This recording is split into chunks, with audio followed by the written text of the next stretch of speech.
Welcome to life line. ఇప్పుడు అందరూ మారినట్టు ఆయుర్వేదం కూడా మారింది. అది కూడా కొత్త ధనాన్ని సంతరించుకుంది. ఇంగ్లీష్ వైద్యంలో మాదిరి ఎన్నో రకాల ఉపశమనాలు ఇప్పుడు అందుబాటులో ఉన్నాయి. అలోపతి వైద్యాన్ని మించి ఇప్పటి నవీన ఆయుర్వేదంలో ఎన్నో రోగాలకి ట్రీట్మెంట్స్ కూడా అందుబాటులో ఉన్నాయి. ఇప్పటిదాకా ఇంజెక్షన్స్ చాలా వేగంగా పనిచేస్తాయనుకున్నాం మనమంతా. కానీ ఇప్పుడు ఆయుర్వేదంలో అంతకు మించి ఎన్నో రెట్లు తీక్షణంగా పనిచేసే పుటం పెట్టిన భస్మాలు మంచి నాణ్యతతో కూడి అందుబాటులోకి వచ్చేసాయి. అవే నానో కెమికల్ మాలిక్యూల్స్. అయితే ఎలాంటి సైడ్ ఎఫెక్ట్స్ ఉండవు వీటి వల్ల. వీటిని 700 సంవత్సరాల క్రితం నాగార్జునుడు నలంద యూనివర్సిటీలో రీసెర్చ్ చేసి కనిపెట్టిన ఔషధాలు. అయితే ప్రతినిత్యం సరికొత్త విషయాలతో మీ ముందుకొచ్చే ప్రముఖ ఆయుర్వేద వైద్యులు, 14 తరాల వైద్య వారసులు, వైద్య విశారదులు, వైద్యరత్న CEO Shri Guru ఆయుర్ care pharma private limited నుంచి డాక్టర్ బుక్కా మహేష్ బాబు గారు టీవీ స్టూడియోలో ఉన్నారు. వారిని అడిగి మరిన్ని విశేషాలు తెలుసుకుందాం. హలో సార్, వెల్కమ్ టు ఆ స్టూడియో. నమస్తే. ఎస్, మరి యాంకిలోజింగ్ స్పాండిలైటిస్ గురించి మాట్లాడుకుంటే ఇవాళ టాపిక్లో అసలు యాంకిలోజింగ్ స్పాండిలైటిస్ అంటే ఏంటి, అసలు దీని ప్రాబ్లమ్స్ ఎలా ఉంటాయి, దీని సిమ్టమ్స్ ఏ విధంగా ఉన్నప్పుడు డాక్టర్ని మీట్ అవ్వాలి? సో యాంకిలోజింగ్ స్పాండిలోసిస్ అంటే it is a inflammatory arthritis. అంటే మన శరీరంలో జరిగేటటువంటి ఒక రకంగా, అంటే మన శరీరంలో ఉన్న ఇమ్యూన్ సిస్టము మన పైన మనకు తెలియకుండా దాడి చేసినప్పుడు వచ్చేటటువంటి ప్రతిస్పందన ఇన్ఫ్లమేటరీ కండిషన్. అంటే మనకు తెలియకుండానే మన శరీరంలో ఉండేటటువంటి వివిధ భాగాల్లో ఇన్ఫ్లమేషన్ వస్తుంది. అది మెడ ప్రాంతంలో ఉండేటటువంటి వెన్నెముకల్లో భాగంగా రావచ్చు, లేకపోతే సాక్రో ఈలియైటిస్, సాక్రమ్ ఈలియం కలిసి ఉన్న ప్రాంతంలో ఉండేటటువంటి సందుల్లో అక్కడ ఉండేటటువంటి కార్టిలేజ్ వాచిపోవచ్చు. తర్వాత నడుం ప్రాంతంలో ఉండేటటువంటి లంబార్ వర్టిబ్రాల మధ్యలో వాచిపోవచ్చు. తర్వాత మోకాళ్ళ మధ్యలో వాచిపోవచ్చు, పాదాల మధ్యలో వాచిపోవచ్చు. ఇలా ఎక్కడెక్కడైతే ఎక్కువ మొత్తంలో కార్టిలేజ్ ఉంటుందో ఆ ప్రాంతాలలో కనిపించేటటువంటి ఇన్ఫ్లమేషన్, అంటే వాపు లాంటిది రావడం. సో దాన్ని అదే యాంకిలోజింగ్ స్పాండిలోసిస్.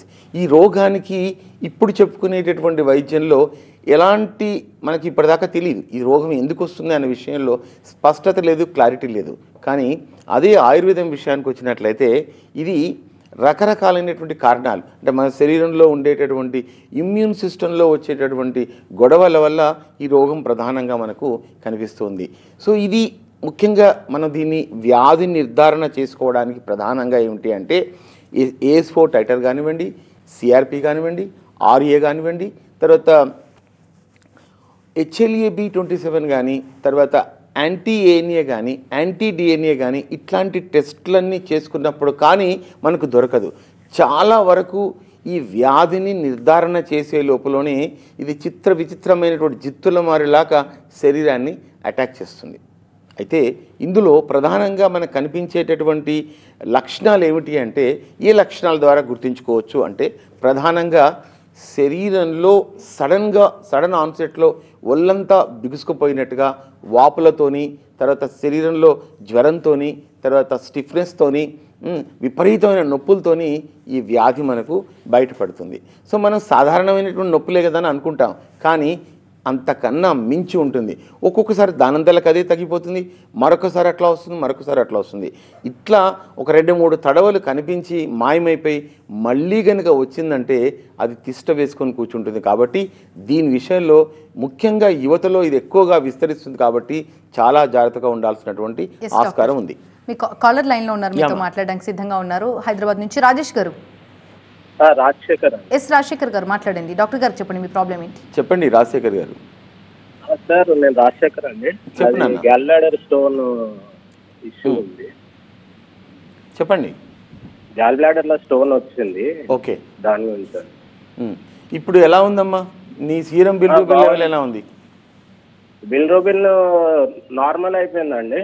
ఫస్ట్ ఎంత ఉండేమ్మా? ఫస్ట్ ఒక్క సెకండ్ ఆగండి చూస్తాను. 0.69 ఎంత ఉందండి. అంటే 9 ఉండే ఫస్ట్ మీకు. 0.9 కదమ్మా, 9 ఇప్పుడు 1 దాటితే బిలిరూబిన్ లెవెల్ ఉన్నట్టు లెక్క. సార్ 1 దాటితే ఉన్నట్టు లెక్క కదా. అవునవునండి. ఎంత ఉండేది మొదట్లో? మొదట్లో చాలా తక్కువనే ఉండే అండి. 0.65 ఉండే అండి టోటల్. లేదు, డైరెక్ట్ వచ్చేసి 0.33 ఉంది. ఓకే, ఇండైరెక్ట్ 0.32 ఉంది. సో మొత్తానికి ఇప్పుడు మీరు చాలా తీవ్రంగా ఉంది అనే కదా ఇంగ్లీష్ డాక్టర్ చెప్పింది? అవునవునండి. సో మీరు చాలా భయపడిపోయారు అప్పుడు కదా. భయం ఉండదు. సో ఇప్పుడు మన దగ్గరికి వచ్చిన తర్వాత ఆయుర్వేద వైద్యం ఎట్లా పనిచేసింది, అది 2 ముక్కలు చెప్పండి టీవీ నేను ప్రేక్షకులకు. ఇప్పుడు బిల్రూబిన్ అంత నార్మల్. ఇప్పుడు డాక్టర్ దగ్గరికి వెళ్ళాక మొత్తం అంతా నార్మల్ అయిపోయింది. ఇప్పుడు బిల్రూబిన్ కూడా ఇంక్రీజ్ అయింది. సో బిల్రూబిన్ ఇష్యూ ఏం లేదు. జాండీస్ వల్ల వచ్చింది, అది నార్మల్ అయిపోయింది. ఈ గాల్ బ్లాడర్ కొద్దిగా టైం పడుతుంది అన్నారు కదా. అవును, అదొక్కటే నాకు ప్రాబ్లం, అదొక్కటి తగ్గితే అయిపోతుంది. Okay, right. సో మొత్తానికి ఆయుర్వేద వైద్యం ఎట్లా ఉంది అది చెప్పండి. జనాలకి ఆయుర్వేద వైద్యం అంటే ఏమిటో లేటు, సరిగా పనిచేయదు, పత్యాలు ఎక్కువ చెప్తారు అని చాలా అనుమానాలు ఉంటాయి కదా. సో మీకు ఆయుర్వేద వైద్యం తీసుకున్న తర్వాత మీరు ఎట్లా ఫీల్ అయ్యారు అది చెప్పండి. ఆయుర్వేదిక్ అది మెడిసిన్ తీసుకున్నప్పటి నుంచి బాడీ అనేది కొద్దిగా హెల్తీగానే ఉంది, ఇష్యూస్ ఏం రాలేదు. అంటే ఎట్లా చెప్పాలి అంటే అలోపతి వీటికి వెళ్ళే బదులు ఆయుర్వేదిక్ వెళ్తే క్యూరింగ్ అనేది ఎక్కువ ఫాస్ట్ ఉంది. ఇది మీరు కొత్త విషయం చెప్తున్నారు. ఆయుర్వేదం అంటే లేట్గా ఉంటుంది అని అనుకుంటున్నారు కానీ మీరు ఫాస్ట్ ఉంది అంటున్నారు, అంతే కదా. అంతే అండి. ఎందుకంటే నాకు ఈ బిల్రూబిన్ లెవెల్ అనేది నార్మల్ గా నాకు 3 times మీ దగ్గర 3rd time రాగానే బిల్రూబిన్ నార్మల్ కి వచ్చేసింది. ఎందుకంటే 3 months time.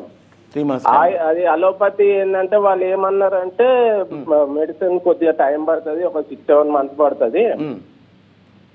Gall bladder stone అయితే మీకు దానికి మెడిసిన్స్ ఏం లేదు, సో ఆపరేషన్ చేపియాల్సి వస్తుంది అనేసి అన్నుండే. అయితే మీ దగ్గర రాగానే గాల్ బ్లాడర్ స్టోన్ వచ్చేసరికి నాకు 13 mm ఉండే స్టోన్, అది 8 mm కి పడిపోయింది. Okay, right. సో అట్లా ఆయుర్వేదిక్ అనేది ప్రిఫరెన్స్ చిన్నప్పటి నుంచి మా పేరెంట్స్ వాళ్ళు కూడా మొత్తం ఆయుర్వేదిక్ యూజ్ చేస్తున్నారు. సో ఆయుర్వేదిక్ లకి మేము ప్రిఫరెన్స్ ఇచ్చాము అట్లా. రైట్ మా, ఓకే, గుడ్. డాక్టర్ గారు ఇలాంటి ఫీడ్బ్యాక్ వచ్చినప్పుడు ఏమనిపిస్తుంటుంది జనరల్? మేడం మీరు చాలా ప్రోగ్రామ్స్ చేశారు నాతో పాటు, ఎన్నో ఇంతకన్నా పెద్ద కేసులు, అసలు బెడ్ నుంచి లేవలేని వాళ్ళు ఎంత అద్భుతంగా తగ్గినటువంటి సందర్భాలు ఉన్నాయి. చాలామంది ప్రేక్షకులు ఇట్లాంటివి చూసి మనం ఏదో ఎక్స్ట్రాలతో చెప్పిస్తున్నాం అన్నట్టుగా భావించుకునేవాళ్ళు, కానీ నిజము అన్న విషయం వాళ్ళకి స్పష్టంగా అర్థమైపోయింది. లాక్డౌన్ తర్వాత చాలా నిజాలు అర్థం చేసుకున్నారు. సో ఇట్లా చూసినప్పుడు ఏమిటంటే మేము ఆయుర్వేదం ప్రాక్టీస్ చేసినందుకు మేము కూడా ఈ ప్రపంచంలో ఉన్నాము, మేము కూడా ది బెస్ట్ పనులు చేస్తున్నాము, మేము కూడా ప్రపంచంలో ఎవరికైనా తక్కువ కాదు. మేము చదువుకున్న ఆయుర్వేద వైద్యం ద్వారా మిరాకిల్స్ చేసి చూపిస్తున్నాం.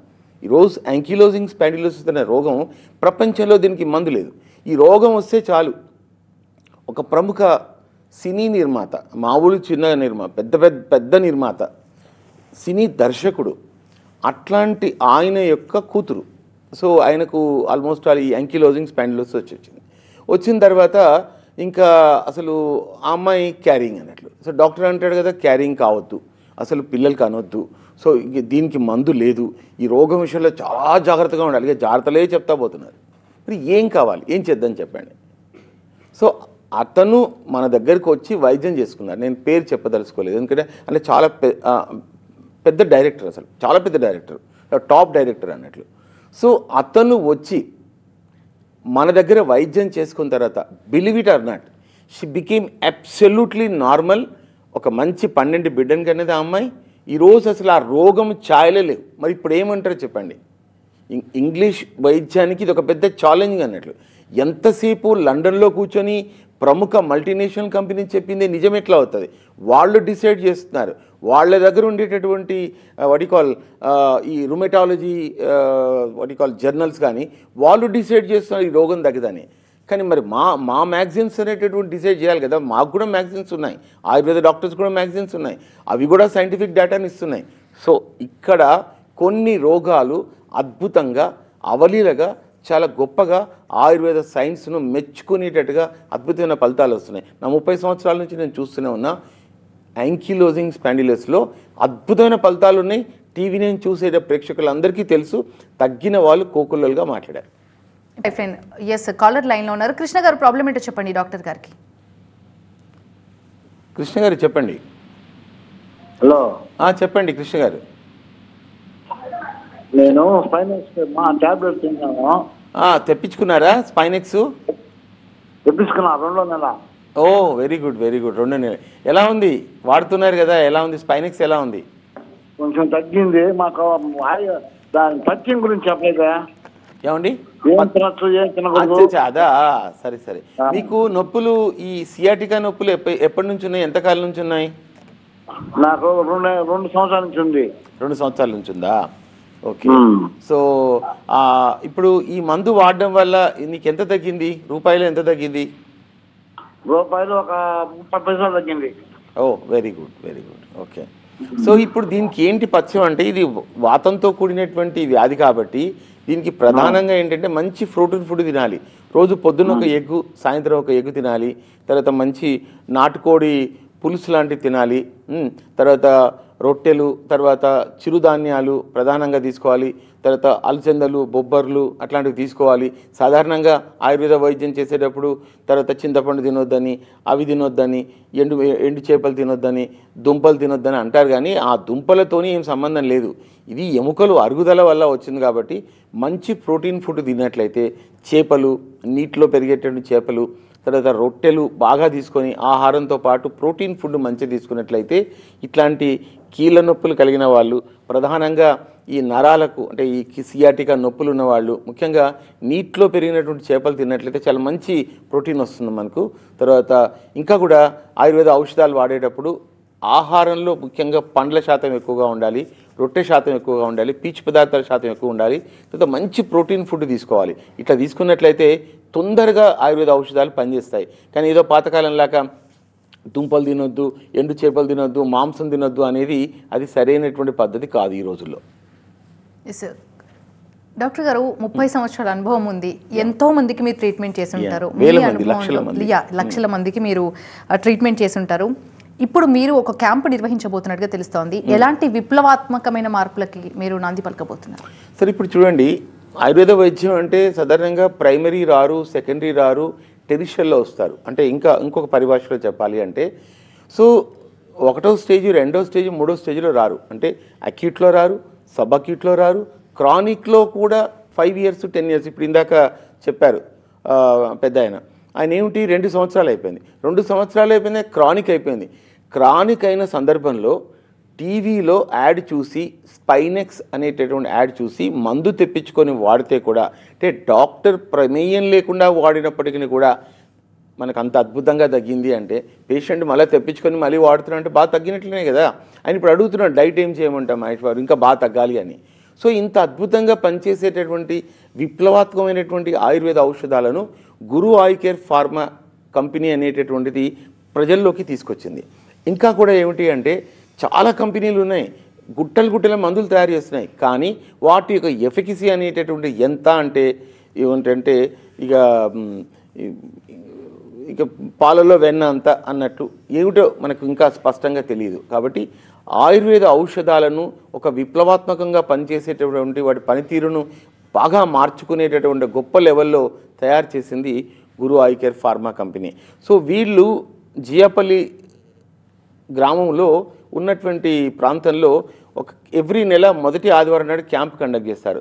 ఆ క్యాంపులో ప్రధానంగా ఏమిటి అంటే ఫ్రోజన్ షోల్డర్సు, మోకాల నొప్పులు, పక్షవాతము, రుమేటెడ్ ఆర్థరైటిస్, తర్వాత బెల్స్ పాలసీ, తర్వాత ankylosing spondylosis, chronic back X, sciatica, మెడ నొప్పులు, నడు నొప్పులు, కీళ్ళ నొప్పులు, కీళ్ళ వాపులు, ఇట్లాంటి రోగాలు చాలా అద్భుతంగా తగ్గుతున్నాయి. 100 ఓపీ వస్తే కూడా 80% సక్సెస్ రేట్ ఉంది. అక్కడ ఔషధాలన్నీ ఫ్రీగా ఇస్తాం. సో అక్కడ వచ్చిన వాళ్ళకి ఎవరికి ఇబ్బంది లేకుండా వైద్యం చేస్తాం. ఎక్కడెక్కడి నుంచి సుదూర ప్రాంతాల నుంచి వస్తున్నారు. ఓ పిల్లవాడైతే ఆల్మోస్ట్ లేవలేని పరిస్థితిలో రొమేటెడ్ ఆర్థరైటిస్లో బాధపడేవాడు. అసలు చెప్పాలి అంటే ఈరోజు ఒక కొండ ఎగి దిగగలడు, అంత అద్భుతంగా తగ్గింది. అంటే ఆయుర్వేదంలో ఇప్పటిదాకా ఎవరు చూడనేటటువంటి ఫలితాలు, పనితనాన్ని ఈరోజు మేము చూపించగలుగుతున్నాం. అది ఈ ప్రపంచానికి విప్లవాత్మకమైనటువంటి మార్పు, చైతన్యం అనేటటువంటిది ఆయుర్వేదం ద్వారా ఇస్తున్నాం. సో గురు ఐ కేర్ అనేటువంటి కంపెనీ కూడా విప్లవాత్మకంగా పనిచేసేటటువంటి మాలిక్యూల్స్ను డిజైన్ చేసి అద్భుతంగా ఇంగ్లీష్ వైద్యంలో భాగంగా ఉపశమనాన్ని చికిత్సని ఇచ్చేటటువంటి మాలిక్యూల్స్ని తీసుకొని ప్రజల ముందుకు వచ్చింది. ఆ వచ్చి కూడా దాదాపు 3 నెలల ప్రాంతం అవుతా ఉంది. అద్భుతమైన ఫలితాలు ప్రజలకు అందిస్తోంది. ఎస్ డాక్టర్ గారు, ఇలాంటి ప్రాబ్లమ్స్ ఏవి కూడా ఆయుర్వేదంలో తగ్గవు, ఆయుర్వేదం బేసిక్గా చాలా స్లోగా వర్క్ చేస్తుంది అని చెప్తుంటారు. ఈ వ్యాధులకు అసలు ఆయుర్వేదంతో తగ్గదని వాదించే వాళ్ళు కూడా లేకపోలేరు. మరి అలాంటి వాళ్ళకి, అలా చెప్పే వాళ్ళకి మీరేం చెప్తారు? నేను ఒకటే చెప్తానండి, అలాంటి వాళ్ళు ఒక TV9 లాంటి ప్లేస్లో ఏదో ఒక రోజు వస్తుంది, ఒక డిబేట్ ఖచ్చితంగా వస్తుంది. నేను చెప్తున్నాను కదా, ఖచ్చితంగా డిబేట్ వస్తుంది. ఆ డిబేట్లో భాగంగా నేను మాట్లాడతాను. రాష్ట్ర వ్యాప్తంగా, దేశవ్యాప్తంగా, ప్రపంచవ్యాప్తంగా మా ద్వారా ఆయుర్వేద వైద్యాన్ని రుచి చూసినటువంటి బాగా చదువుకున్న వాళ్ళు, మంచి విద్వత్తు కలిగిన వాళ్ళు లక్షలాది మంది ఉన్నారు. వాళ్ళందరూ ఎట్లాంటిదంటే ఒక విప్లవాత్మకమైన మార్పు ఎట్లా వచ్చింది ఆయుర్వేదంలో అనేది ప్రజలు చెప్తారండి. అలాంటి వాళ్ళకి నాది ఒక్కడే విషయం తప్ప నేను ఇంకేం మాట్లాడను. ప్రజలే మాట్లాడతారు. ప్రజల దగ్గరే సమాచారం ఉంది ఆయుర్వేద వైద్యం ఎంత గొప్పగా పనిచేస్తుందని. ఎస్ డాక్టర్ గారు, ఇందాక కాలర్ చెప్పినట్టు ఆయుర్వేదం అయినప్పటికీ నాకు చాలా ఫాస్ట్గా వర్క్ చేసింది, నాకు ఆల్మోస్ట్ నయం అయిపోయిందని చెప్తారు. అసలు వ్యాధి నిర్ధారణ అనేది ఎలా ప్రారంభిస్తున్నారు? ఆయుర్వేదం మారింది అని ఎలా చెప్పగలుగుతున్నారు? మంచి ప్రశ్న అండి, ఇది అద్భుతమైన ప్రశ్న. సో ఇక్కడ ఇప్పుడు మార్పు చైతన్యం అంటే ఎట్లా చెప్తామండి? నిన్న మనము గుర్రం పైన వెళ్ళాం, తర్వాత మనము సైకిల్ పైన వెళ్ళాం, తర్వాత ఏం చేసాం, బైక్ పైన వెళ్ళాం, తర్వాత కార్లో వెళ్ళాం, ఈరోజు విమానంలో వెళ్తున్నాం, బుల్లెట్ ట్రైన్లో వెళ్తున్నాం. ఇది మార్పు అంటే. సో మార్పు ఎట్లా నిర్ధారిస్తాం అంటే గంటకి ఎన్ని కిలోమీటర్ల వేగంతో ఎలా వెళ్ళామని చెప్తాం. అలాగే ఆయుర్వేద వైద్యం కూడా నిన్న ఎలా పనిచేసింది, నిన్న ఎవరి దగ్గర ఎలా పనిచేసింది, ఈరోజు బుక్కా మహేష్ బాబు గారి దగ్గర ఇంత వేగంగా పనిచేస్తుంది అంటే అందరూ ఈరోజు ఆలోచిస్తున్నారు. ఇంగ్లీష్ వైద్యులు కూడా అక్నాలెడ్జ్ చేస్తూ ఉన్నారు ఆయుర్వేద వైద్యం పనిచేస్తుందని.